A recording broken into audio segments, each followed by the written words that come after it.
I am Ferdinand Marcos, and I am the President of the Republic of the Philippines. I stand today on behalf of 110 million Filipinos. Hi everyone, hello universe, it's me again. Shout out sa inyo mga beswa, Marcos loyalists and supporters, Filipino and OFW. Mayroon akong upload videos guys. Ito yung interview ni Senator Amy. Napakinggan ko. Nakakalungkot no, sa totoo lang. Kahit magkapatid kayo, tama po ngayon yung hinala nyo, no? Hindi po sila okay ng Pangulo. Ganun pa man, kahit hindi kayo okay, na sana kay Senator Amy, i-private niya na lang, no? Kung mayroong sama niyang loob sa Pangulong Marcos Jr.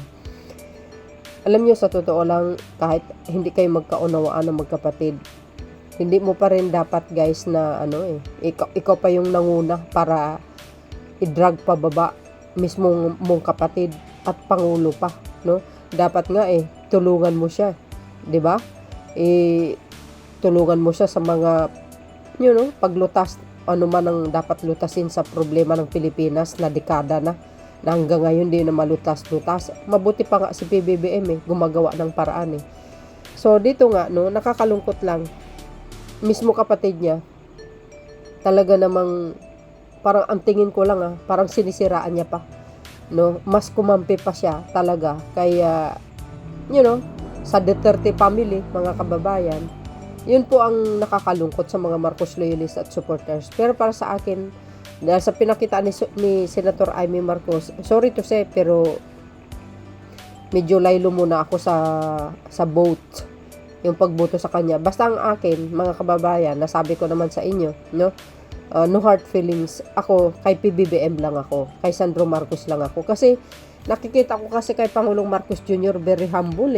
Napakabait niya, hindi siya palaaway, no? Kahit sabihin mo hindi pa sila magkakaunawaan nito magkapatid, pero nakita nyo sa alyansa, pinipilit niya pa rin na ipakilala mismo atin niya. Pero at the end of the day, tingnan nyo ang nangyari guys.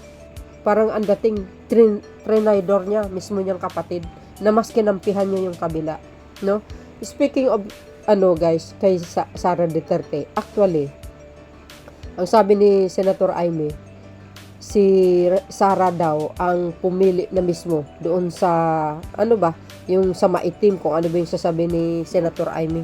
O tingnan mo, nagpapagamit si Senator Amy. Nako, ewan ko na lang. So bahala na po kayo mga kababayan, no, sa mga Marcos loyalists and supporters, kung iboboto nyo si Senator Amy. Pero ako, sobrang na-disappoint ako sa kanya. Biro mo, sinabi niya, parang ang dating, kasalanan lahat ni Pangulong Marcos Jr. Kaysa may paggaganti-ganti. Tapos isinuko daw yung dating Pangulo. Bakit? Diba? Malinaw yung sinabi ni Trillanes, mga kababayan, na walang involvement si Pangulong Marcos Jr. dito. 2017, i-final yung kaso. Ginagawa lang ng pamahalaan kung ano ang nararapat. Cooperation with the Interpol. Ilang beses natin sinasabi, yun naman ang tama na ginagawa ng Pangulo. Tapos sinabi niya, gumaganti. Bakit? Nakikita niyo ba na napalaaway ang Pangulong Marcos Jr.? Niresbakan niya ba ang Duterte? Hindi. Lahat yung sinabi ni Senator Amy, baliktad. Ang mga Duterte ang nang-aaway, ang nanggugulo sa Marcos administration. Alam po natin lahat. 'Di ba? Sabi niya pa, dapat nakatutok kung anong problema. Bakit? Ano bang ginawa ni PBBM? Guys, witness tayo. Ang dami niya magagandang programa. Kabaliktaran ito sa sinasabi niya, no? I think nagre-reflect itong mga sinabi ni Amy Marcos doon sa nakaraang administrasyon. May mga kidnapping. Wow! Nakita niya ang kidnapping sa ngayon. Dekada na may mga ganyan ng klase mga mga krimen na nangyayari sa bansa, no? Kumusta naman kaya yun? Yung EJK, brutal sa war on drugs ni Digong. Hindi niya ba nakikita ni Senator Amy yun? Ito, alam niyo guys, no, sa totoo lang, mas kumakampi siya sa kriminal, 'di ba? Kaysa mismong kapatid niya. Ang dami niyang sinasabi. Parang ang dating sa akin, parang walang nagawa si PBBM. Biro, ang sama ng dating talaga, no? Ako, guys, correct me if I'm wrong, sa tingin ko, sinisiraan niya mismo ang kapatid. Dinadrag niya pababa. Biro mo yun, lagi niya binanggit ang ama. Alam niyo, ang dating Pangulong Marcos Sr. outside the Colombo, no? Wala na po yun. Tapos na kanyang termino, marami siya ng legacy. Actually, lahat ng mga magagandang programa ni PBBM, programa ng ama niya, tinutuloy niya yan eh. Hindi mo pwede po ikumpara ang ama sa anak. Iba ang strategy ng ang senior, iba ang junior. Yung sa kay Pangulong Marcos Jr., talaga namang halos makikita natin yung kabaitan niya, no? Ang tahimik niya. Gumagawa siya. Lahat, tingnan mo, sa kasaysayan ng Pilipinas, guys, only PBBM ang nagbabayad ng utang. Sa kasaysayan ng Pilipinas, only PBBM binayaran ng utang ng mga magsasaka. Tuloy-tuloy ang pag-distribute ng lupa. Lahat. Tapos, ganito yung sinasabi ni Senator Amy. Alam nyo, hindi niya masagot-sagot bakit daw mas piliin niya daw ang kaibigan sa tunay niyang kapatid. Iniiba niya yung sagot. Kaya panoorin nyo mga kababayan. Nalulungkot lang ako kasi walang kakampi si Pangulong Marcos Jr. kundi tayo eh. Yung mga Marcos loyalists, mga supporters niya eh. Majority ng Pilipino. Kaya tama nga no, ang nakalagay sa Biblia. Batuhin ka ng bato, batuhin mo ng tinapay. Alipustain ka, alimurain ka. Batuhin mo ng kabaitan. Yan si PBBM. Kill them with kindness, ika nga. Yun lang, alam nyo, nakakalungkot. Ang daming nagko-comment na sinasabi na hindi talaga siya iboboto. Sa totoo lang. Ganun din yung isang, ewan ko guys. Naawa ako kay PBBM. Sa totoo lang. No? Alam na alam po natin, walang ibang nanggugulo sa Marcos administration kundi ang kampo ni Duterte. Tapos sinigundamano pa itong kapatid.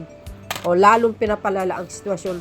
6 years si PBBM namumuno, focus lang sa kanyang trabaho. Pero itong mga ito, puro paninira. Siya lagi ang topic. Si PBBM lagi ang topic. Pati sa rally, si PBBM pa rin ang topic. Lumingon ka kay Sara Duterte, si PBBM pa rin ang topic. Sa mga DDS, si BBM lang pa rin ang topic. Kawawa talagang Pangulo. Mabuti, napakalakas, no? Very brave, matapang. Hindi niya po pinapakinggan yung mga salot sa lipunan, kundi focus lang siya, no? Sa kanyang trabaho, no? Alam yung mga nakapaligid kay Pangulong Marcos Jr., dekalidad na tao. Mga profesional, mga lawyers. Hindi po basta-basta ang mga tao na yan.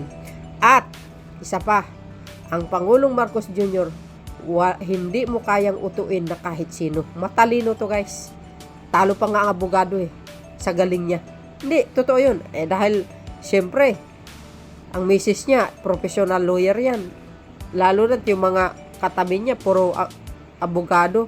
So, ang daming nakukuhang magagandang advice galing sa kanila. Tapos, itong palabas ni Senator Amy na yung mga paligid niya daw, parang hindi tama daw yung mga advice. What the heck? Kumusta naman kaya si Digong, mga bes? Economic advisor niya. Chinese drug lord pa. Alam mo si Senator Amy, sa totoo lang, grabe ang ugali nito.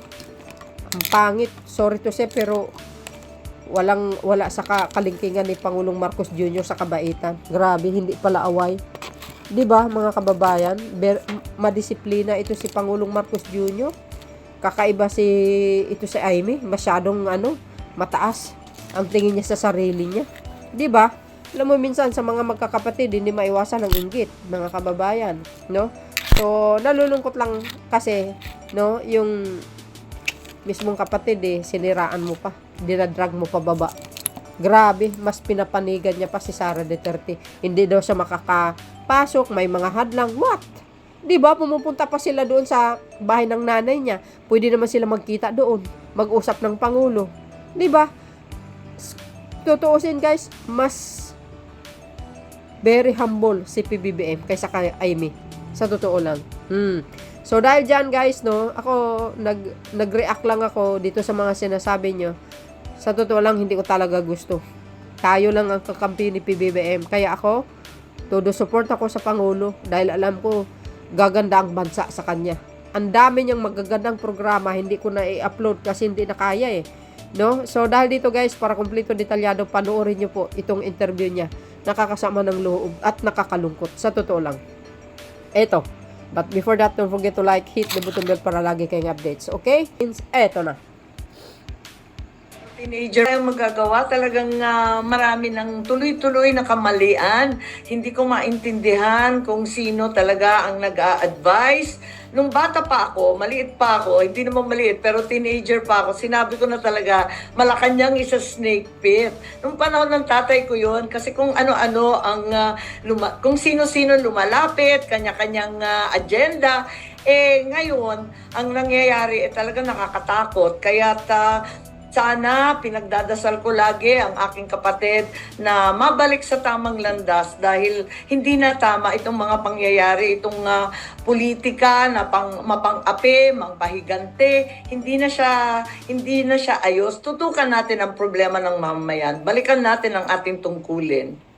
Ma'am, hindi ba kayo nag-try na tawagan siya para sabihin na yung sitwasyon ng bansa, ganito? Hindi ba siya nakikinig sa inyo? Hindi. Sadly, marami nang nakapaligid at hinaharang talaga ang pag-uusap-usap namin. Malungkot ako dito talaga. Hindi ko pinagmamalaki itong mga pangyayari at sana nabigyan ng solusyon. Talaga lang ha. Last na po, ma'am, may endorsement din sa inyo si Senator Robin. Ibig po ba sabihin, lilipat na rin kayo sa PDP laban or independent pa rin? Independent pa rin ako, okay lang. Kung sino mag-endorse sa akin, nagpapasalamat ako. Tuwan-tuwa nga ako kay Senator Robin. Kasi ang bilis niya eh. Sabi niya, sige, ready na ako. Pagdating galing sa Hague, talagang nag-shooting na rin kagad. At madalian din. Dahil lang sabi nga niya, pinagsabihan daw silang lahat na magsiuwi at ikampanya na ang lahat ng mga kasamahan. Kaya tuwan-tuwa ako at nagpapasalamat din kay Senator Robin, bonggang-bongga. Nag-enjoy ako sa shoot pero nakakapagtaka. Nag-iyakan kami dun sa shoot na yun. Hindi ko maintindihan. Hindi ako iyakin. Hindi rin siya iyakin pero pareho kaming naiiyak sa sitwasyon ng ating bansa. Okay, salamat po, ma'am. Maraming salamat, Mian. Ma'am Cecil Suerte Filipe po sa Star. Ay, meron ba akong ano?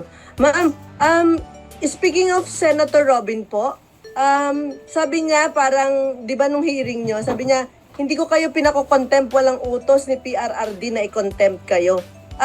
Do you, parang nag-uutos ba sa inyo si PRRD? Di ba it's not supposed to be that way? Wala naman kaming contact kay Presidente Duterte. Hindi ko alam kung meron silang contact doon sa Hague. Hindi naman ako napunta. Ako wala naman akong mga utos-utos. At nakita naman ninyo, hindi natiis ni Senator Bato, talagang nag-move siya for contempt. Wala namang magawa kasi harap-harapan naman nagsisinungaling. Ang nakakalungkot lang, sinuwag naman ng desisyon ng komite ng ating Senate President. Kaya nabigla naman kami. Never heard naman yung may syokos-syokos. Wala sa buong rules ng Senado yung syokos na yan.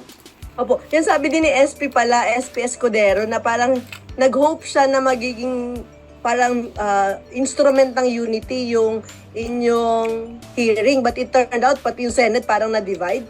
Your take on that, ma'am?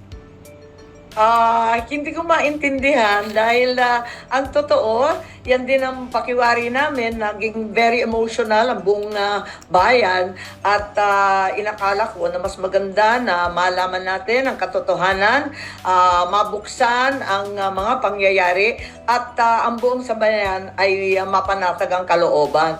Ngunit nakita natin napakaraming labag sa batas. Hindi ko naman sinasadya yun, hindi ko naman pinipilit yun. Nagtatanong ako tulad ng bawat isang Pilipino dahil hindi ko rin alam at hindi ko maintindihan ang pangyayari. Ma'am, when PBBM won in 2020, sabi natin, i-redeem yung name ng Marcoses because yung iba, di ba, ang tingin dictator, i-redeem. So far, ma'am, ano yung assessment mo po? Nare-redeem ba yung names ng Marcos with the way the president is handling the affair or his people is handling the affair of the government?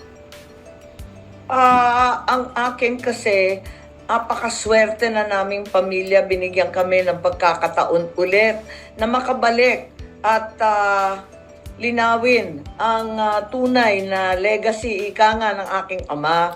Ngayon, parang nasasayangan ako dahil eto nga, 3 taon na, nauubos ang panahon sa politika, sa paghihigante, pakikiaway. Sana tinutukan na lang natin yung expectation ng tao sa Marcos, infrastructure, agrikultura, murang pagkain, mga trabaho, yung mga magandang iniwan ng aking ama, sana itinuloy, sana tutukan pa rin natin yan. Sana hindi pa huli, may 3 taon pa naman na habulin pa rin at maiwasto ng aking kapatid. Sana isang tabi yung mga sino-sino dyan na nag-a-advise at siya ang magsabi dahil yan ang turo ng aking ama.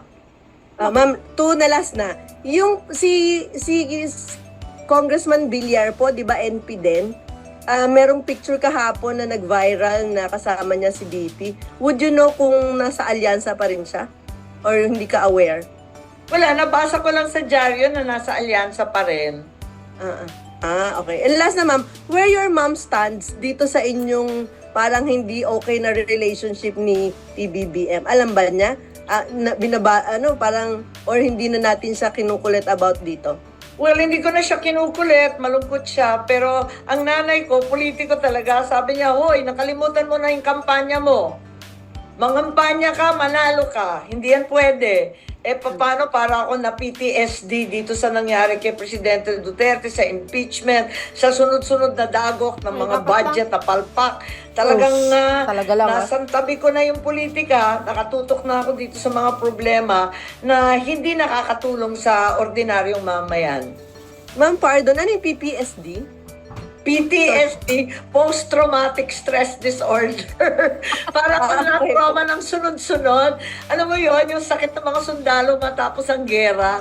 Parang pinupukpuk ako sa ulo kasi iba't ibang walang kwentang pangyayari. Sunod-sunod ang nangyayari sa ating bansa. May kidnapping, may gulo ng pogo. Ano ba naman yan? Parang ano bang sitwasyon to? Tapos sa bandang huli, eto nga, na tangay pa yung dating Pangulo na matanda na at may sakit.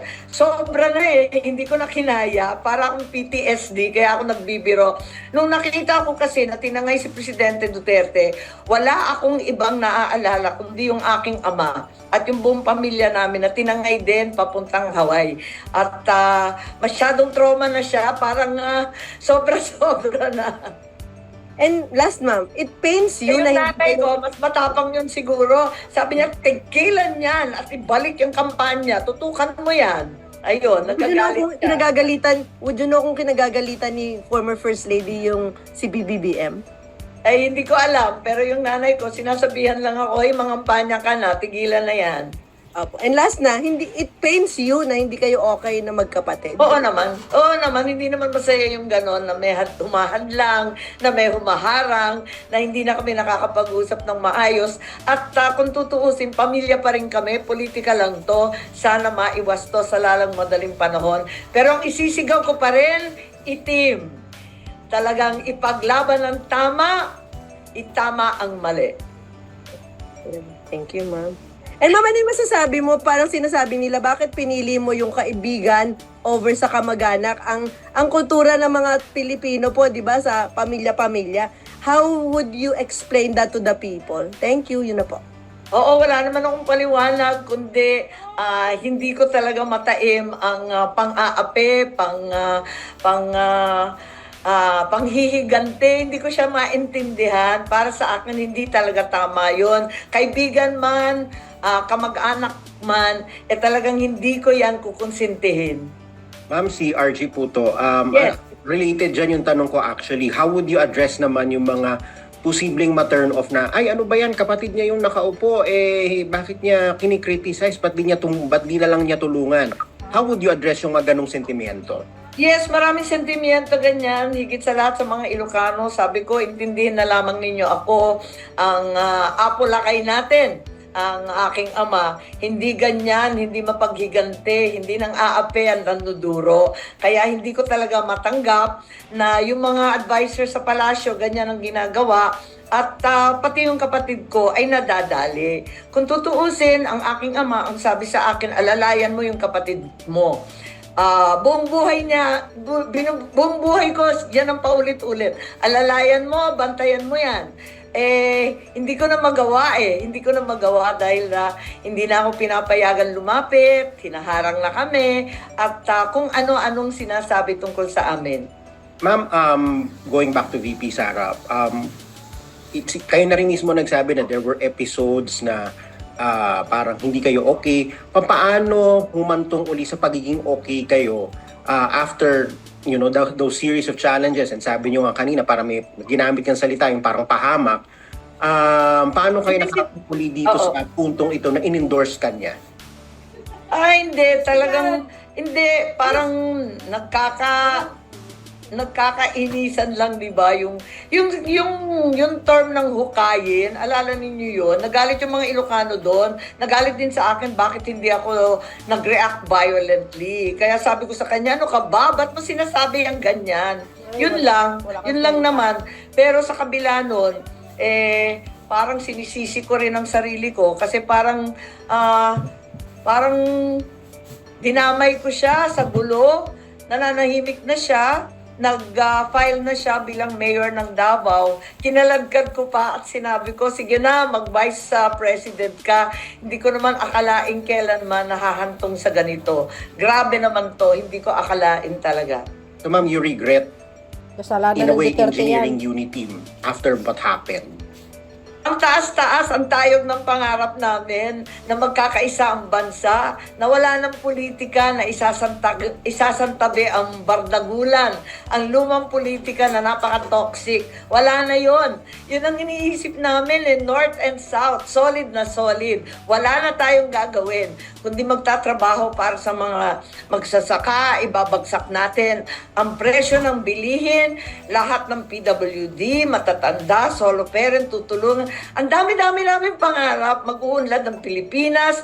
Nako, wala palang nangyari, kundi, ayan, bumalik nga sa bulok na politikang away ng away. Ma'am, last two questions from my end. First, anong message ninyo kay President Marcos?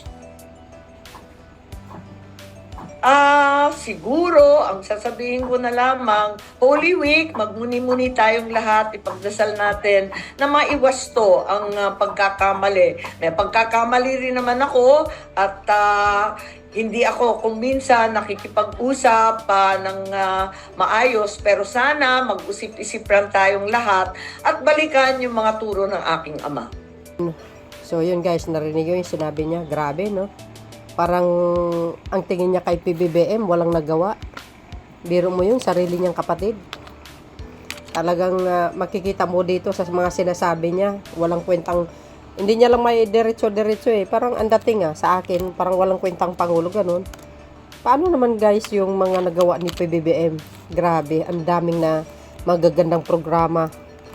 Marami siyang natulungan sa mga magsasaka, 'di ba? Wala naman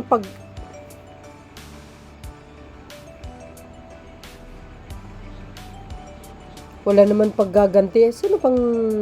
Sino ba kasi ang nanggugulo sa Marcos administration? 'Di ba mga Duterte, mga DDS?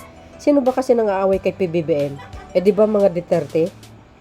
Kailan bang nagiging toxic si PBBM? Hindi, 'di ba? Ano siya guys? Mabait.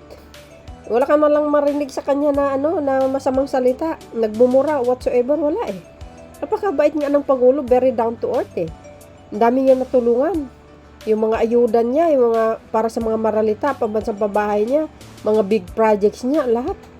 Pinipilit niya talagang ayusin yung gusot ng mga nakaraan. Ayun naman ang ginawa niya. Ang daming nahuli ng mga drug syndicate, guys, yung mga bulto-bultong mga droga. Ang ganda ng pamumuno niyo, low crime. No, 'di ba? Kung ukumpara mo kay Duterte, grabe, ang patayan noon. At tapos bumaba ang inflation, bumaba ang kilo ng bigas sa amin, masaya kami. Maraming nagkakaroon ng trabaho. yung pinagsasabi ni Amy Marcos.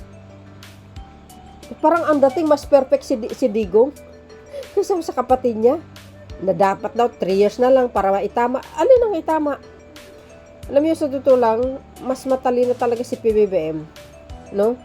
Talagang ito si Senator Amy, kapatid niya, sinisiraan niya pa. Nakakalungkot. Sa totoo lang, sana kung may galit siya, dapat private, no? Hindi niya na lang dinadala sa social media. Ito, maraming naiinis dito, sa totoo lang. Bahala na kayo, guys, ha? Katulad ng sinabi ko. But anyway, so yan ang aking pinaka-latest updates, guys. Maraming salamat sa inyong watching. See you again on my next upload video. Bye, and babush. God bless, Philippines.